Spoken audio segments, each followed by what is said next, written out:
정보 확인을 좀 해봐야 될 것 같습니다. 먼저 송재호 파트너님, 어떤 힌트를 좀 주실 수 있을까요?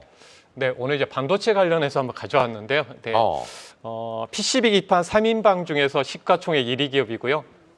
전에 코리아 서킷을 소개해드렸으니까 네. 그 종목을 제외하고 다른 종목 중 하나입니다. 네. 자, 일단 우리 이강무 파트너님은 네. 어떤 종목이 좀 떠오르십니까? PCB 기업이라고 하시니까 제가 항상 강조하는 심데코 빨리 이제 시가총액 비교를 해봤거든요. 네네. 딱 나옵니다. 그 종목이겠죠. 네, 그렇군요. 바로 검색을 또 해보셨군요. 자, 우리 이태우 전문가님, 파트너님은 어떤 종목이 좀 떠오르십니까?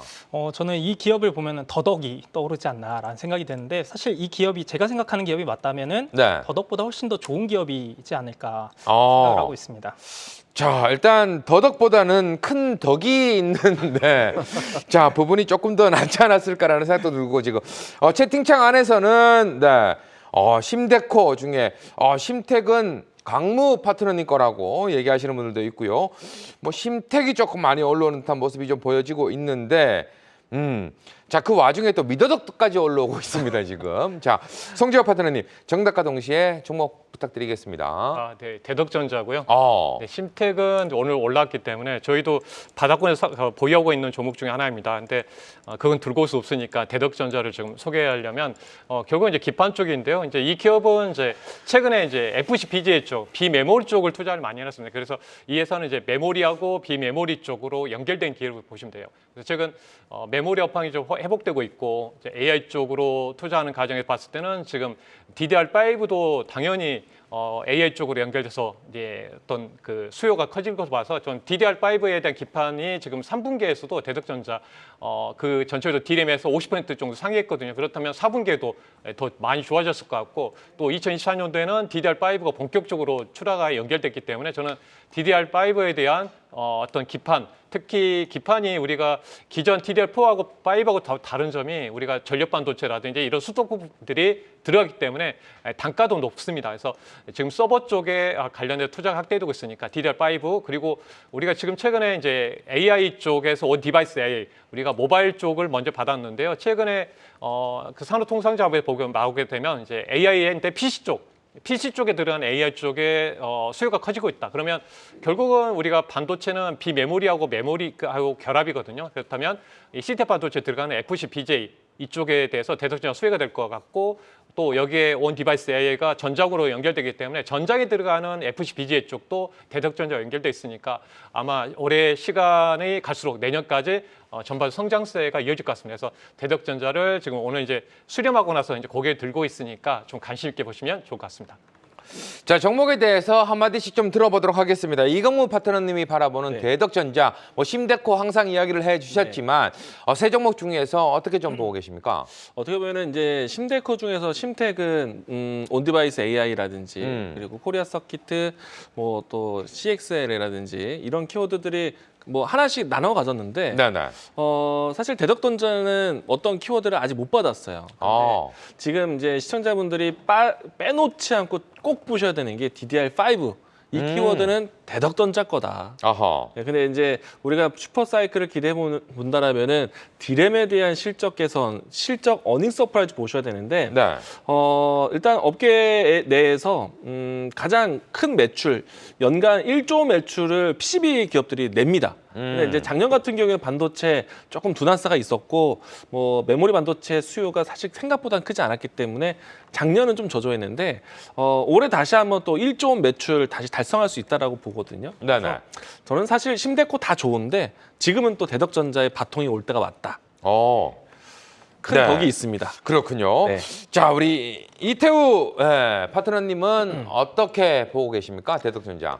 저 역시 뭐 대덕전자 굉장히 좋은 기업이다라고 생각을 하는데, 앞서 또 설명을 너무 잘 해주셔가지고 제가 간단하게 저는 이제 밸류적인 부분만 좀 체크를 해 보았는데, 사실 올해 이제 매출액이 약 9천억 원 수준이 전망이 되고 있는 상황에서 네. 지난해죠, 23년도 전망이 되고 있는데 올해는 다시 이제 1조 원 이상의 매출이 전망이 되고 있고, 영업이익 자체도 지난해는 300억 정도로 전망이 되는 상황에서 올해는 또 1,100억 이상의 전망이 되고 있다. 그래서 이제 수익 가치가 굉장히 높다라고 좀 볼 수가 있겠고요. 거기에 이제 유보율이나 뭐 부채 비율도 한번 체크를 체크를 해보게 되면은 유보율 자체가 이제 3,200% 그리고 부채 비율 자체는 상당히 30%가 낮아요. 안 되는. 네. 그래서 상당히 이제 무차입 경영도 할 수 있는 기업인 만큼 뭐 수익성이 좋아지는 측면에서 그리고 이제 재무 건전성까지 가지고 있기 때문에 상당히 뭐 안전하게 잘 가져갈 수 있는 기업이지 않나라고 생각을 합니다. 네, 알겠습니다. 자, 계속해서 수수께끼 종목 두 번째 우리 이강무 파트너님의 힌트를 좀 들어봐야 될 것 같습니다. 어떤 힌트가 있을까요? 네, 제가 드리는 이제 힌트 단어는요. 네. 베이비룸.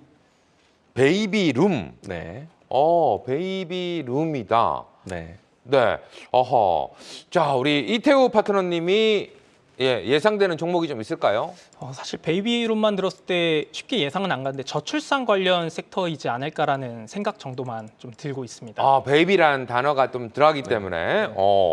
자, 일단 우리 송재호 파트너님 확실하게 맞출 수 있을 것 같은데 어떤 종목 같으십니까? 뭐 그쪽에 관련된 기업 보면 아가방 아니면 꿈비 뭐 그런 쪽이 많이 주목받는데요. 제가 전에 꿈비 이야기를 좀 많이 하셨던 게 기억이 나가지고 꿈비가 아닐까. 네, 네. 강조해. 네, 그렇군요. 자, 지금 채팅창에서는 꿈비, 아가방 역시나 뭐 그쪽으로 좀 이야기들이 좀 많이 나오고 있는 모습인데요. 베이비룸 네. 관련해서 정답과 동시에 소개 부탁드리겠습니다. 베이비룸이 사실은 어렵게 설명한 건데 우리말로 하면 아가방이지 않습니까? 그러게요. 네. 그러네요, 진짜. 아가방입니다. 근데 네. 사실은 제가 말하는 베이비룸은 그 베이비룸에 들어간 이제 가구를 생각했을 때 그래서 사실은 오늘 힌트를 은비가비를 갖고 올까 하다가 네. 네, 아가방으로 이제 베이비룸으로 가져왔는데 야. 종목은 꿈비입니다. 꿈비, 베이비룸인데 안에 들어가는 가구이기 때문에 꿈비다. 일단은 이제 유아용품이면서 유아 가구 전문 업체인데 우리나라 시장에서 국내 1위를 가지고 있는 회사이기도 합니다. 저도 이제 곧 부모가 되거든요. 네, 축하드리겠습니다. 얼마 남지 않았습니다. 네. 출산을 앞두고 있는데 지금 태어날 아기한테 한마디 네. 해주시죠. 사랑해. 네, 사랑해라고. 네. 꼭 건강하게 만나자. 어. 아무튼 이제 저도 이제 최근에 들어서 이제 유아용품이라든지 또 아가 방에 꾸미는 작업에 대해서 관심을 가지고 있는데 이 꿈비 제품이 꼭 이제 검색어에 나오더라고요. 그래서 아마도 이제 저출산 정책과 같은 이야기들이 나오게 되었을 때 출산 장려 정책이 나왔을 때 함께 보일 수 있는 종목 중에 하나다라고 이야기 드릴 수 있겠고요. 일단 오늘 날짜에서는 사실 아가방 컴퍼니가 큰 움직임이 나왔는데 네. 아무래도 이제 시장에 대한 점유율을 좀 생각해 봤을 때 그리고 최근에 오늘이 아닌 그동안에 좀 히스토리를 좀 봤을 때는 꿈비에 대한 종목들에 대한 퍼포먼스를 좀 기대해 보자라는 측면을 이야기 드렸고요. 사실 이제 지난달부터 해서 좀 예고된 정책이 하나가 있습니다. 저출산 기금 마련에 대한 정책이 좀 예고가 되어 있고요. 오늘 날짜에서도 10조 원 규모의 저출산 기금에 대한 방안을 구축하는 것에 대한 발표가 나왔습니다. 빠르면은 이번 달 내에 이 확정된 정책에 대한 발표가 나오지 않을까 싶은데 만약에 이제 새로운 이 신년이라든지 혹은 뭐 새로운 정부를 준비할 때 가장 중요한 정책이 부동산 정책이라고 생각을 하거든요. 근데 이번만큼은 부동산 정책 못지않게 가장 중요한 정책이 저출산 정책이 아닐까. 그렇기 때문에 저출산 정책에 대한 이야기들이 나왔을 때 시장에 대한 파급력은 상당히 클 것이다라고 생각합니다. 그렇기 때문에 저출산 관련된 종목들을 함께 보셔야 될 것 같고 그중에서 제가 선택한 종목은 은비깜비 꿈비. 네, 꿈비를 소개를 드리도록 하겠습니다. 네, 그렇군요. 계속해서 우리 이태우 파트너님이 바로 보시는 꿈비 어떤 종목 같으십니까? 물론 이제 저 또한 정책 관련 모멘텀들은 당분간 계속해서 나와주지 않을까라고 생각을 합니다. 뭐 올해만 2024년도만 하더라도 전 세계적으로 약 70개 정도의 선거가 앞두고 있는 상황인 만큼 관련된 정책 모멘텀들을 좀 반영할 수 있다는 측면에서 꿈비 굉장히 긍정적으로 바라보고 있습니다. 네, 송재호 파트너님은 꿈비 어떻게 보고 계십니까? 정부 정책 관련주에서 상당히 핵심이 될 수 있겠다 보고 있다. 연초에 많이 정부 정책, 지금뿐만 아니라 예산안 이야기가 좀 나오고 있는데요. 앞으로 3분기, 그러니까 1분기에는 이런 정책 기획이 나올 것 같습니다. 그래서 이 종목은 이제 바닥권이 있으니까 좀 길게 본다면 어떤 큰 수익을 좀 줄 수 있는 종목이라고 말씀드려 보도록 하겠습니다. 네, 이번엔 또 한번 기대를 한번 해보도록 하겠고요. 자, 이태우 파트너님의 힌트도 들어보도록 하겠습니다. 어떤 힌트가 있을까요? 네, 저는 이제 오늘 힌트를 가져온 게 아인슈타인과 자율주행을 또 힌트로 가지고 와봤습니다. 아인슈타인과 자율주행. 자, 일단 이렇게만 딱 들었을 때는 어떻게 또 판단을 해야 될지 우리 송재호 파트너님 뭐 어떤 종목인지 좀 감이 오세요? 봤을 때는 최근에 그 인공지능하고 자율주행 연결돼 보게 되면 저는 좀 이제 신규 상장주일 것 같아요. 얼마 상장한지 얼마 되지 않은 것 같아요. 저는 이제 자율주행 관련주에서 나무가라는 기업을 한번 소개한 적이 있었잖아요. 네네. 뭐 그 종목들이 오늘도 조금씩 흐름들 타고 올라오고 있는데 아마 신규 상장주가 아닐까. 최근에 그래도 한 2달, 3달 안에 그렇게 말씀드려보겠습니다.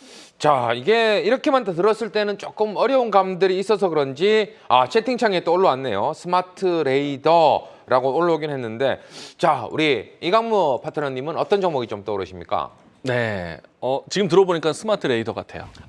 들어보니까 사실은 네. 아인슈타인 이야기 들어와서 에디슨 모터스 자율주행 이런 생각을 연결을 해봤는데 네. 종목은 생각이 나지 않더라고요. 오. 근데 딱 들어보니까 스마트 레이더스 같습니다. 스마트 레이더 시스템이라고 또 올려주신 분들도 계시네요. 정답과 동시에 이야기 한번 들어보도록 하겠습니다. 네, 정답을 맞추셨는데 스마트 레이더 시스템입니다. 일단은 이제 스마트 레이더 시스템을 오늘 또 준비한 이유는 역시나 뭐 2024년에도 역시나 뭐 최신의 차량, 뭐 전기차 같은 이런 최신의 차량이라든지 로봇 관련 섹터가 성장함에 따라서 이 자율주행 섹터는 동반 성장할 수밖에 없는 그런 구조다라는 부분을 좀 강조를 드리고 싶고요. 이에 대해서 이제 스마트 레이더 시스템의 어떤 기술적인 부분들을 좀 주목을 해보자라는 말씀을 드리고 싶습니다. 사실 이제 자율주행하면은 가장 중요한 이제 기술적인 부분들이 센서에 대한 부분인데 뭐 카메라 센서라든지 레이더 센서 그리고 라이다 센서 이 세 가지 센서가 가장 주된 센서라고 볼 수가 있겠고요. 그 중에서도 이제 스마트 레이더 시스템은 레이더 관련 기업이라고 보시면 될 것 같습니다. 근데 단순히 이제 레이더 관련 기술을 가지고 있다라기보다는 기존의 레이더 센서 같은 경우에는 거리라든지 방향 그리고 상대 속도를 식별하는 3D 레이더 센서가 주된 기술이었는데 이 스마트 레이더 시스템에서 만든 제품 같은 경우에는 이곳에 약간 높이를 한층 더 추가한 그런 어떤 정보를 추가한 이 4D 이미징 센서를 만든 기업이라고 보시면 될 것 같습니다. 그로 인해서 이제 사실 레이더의 한계를 좀 보완해 주는 것이 라이다 센서였는데 이 동사에서 만든 제품을 활용하게 된다라고 하면은 이런 부분들을 충분히 효율적으로 커버를 할 수가 있고요.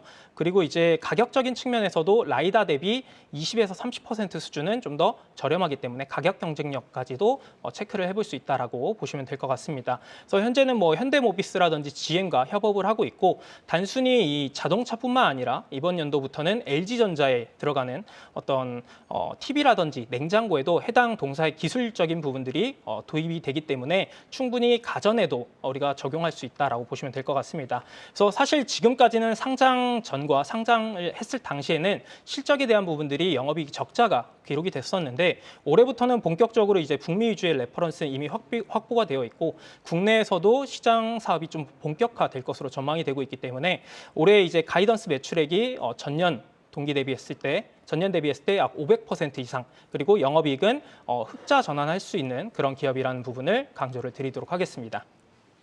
네, 종목에 대해서 짧게 한마디씩 들어보도록 하겠습니다. 송재호 파트너님은 이 종목 어떻게 보고 계십니까? 일단 CS 행사에서 중요한 게 이제 자율주행이거든요. 네네. 분명히 1월 달 안에 이런 테마로 형성될 텐데 이 스마트 레이더 시스템 같은 경우가 좀 자율주행으로 또 말씀드린 대로 이제 좀 핵심적 역할을 할 것 같아요. 저는 그래서 단기간에 좀 테마로 보더라도 상당히 좋은 종목이라 보시면 좋을 것 같습니다. 네, 이강무 파트너님은 어떻게 네. 생각하세요?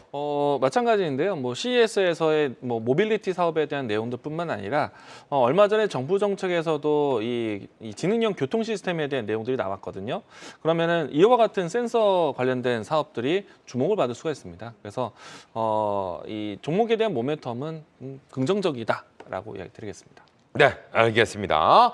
자, 이렇게 해서 수수께끼 종목 확인을 다 해봤습니다. 내일장 전략 과연 어떻게 좀 세워야 될까 고민되시는 분들, 자, 우리 파트너님과 이야기를 좀 나눠보도록 할 텐데요. 좀 짧게 내일장 전략에 관련해서 송재호 파트너님 어떻게 세우는 것이 좋을까요? 일단 뭐 시장에서 외국인이 사는 쪽을 담아가는 게 중요할 것 같습니다. 외국인 쪽이 지금 IT 반도체 쪽을 집중해서 매수하고 있으니까요. 특히 오늘 같은 경우에도 이제 소외됐던 삼성전기 같은 종목들 있잖아요. 그래서 지금 반도체뿐만 아니라 우리가 스마트폰 그리고 디스플레이 뭐 여러 가지 다양한 쪽으로 확산되고 있으니까 먼저 이쪽에 올라가줘야지 나머지 나중에 다 밸류가 올라가면서 제약 바이오도 올라갈 수가 있거든요. 그래서 올해 실적으로 상당히 좋으니까요. 이쪽 섹터 IT 반도체 중심을 보시고 또 나머지 섹터는 나중에 천천히 담아가시면 좋을 것 같습니다.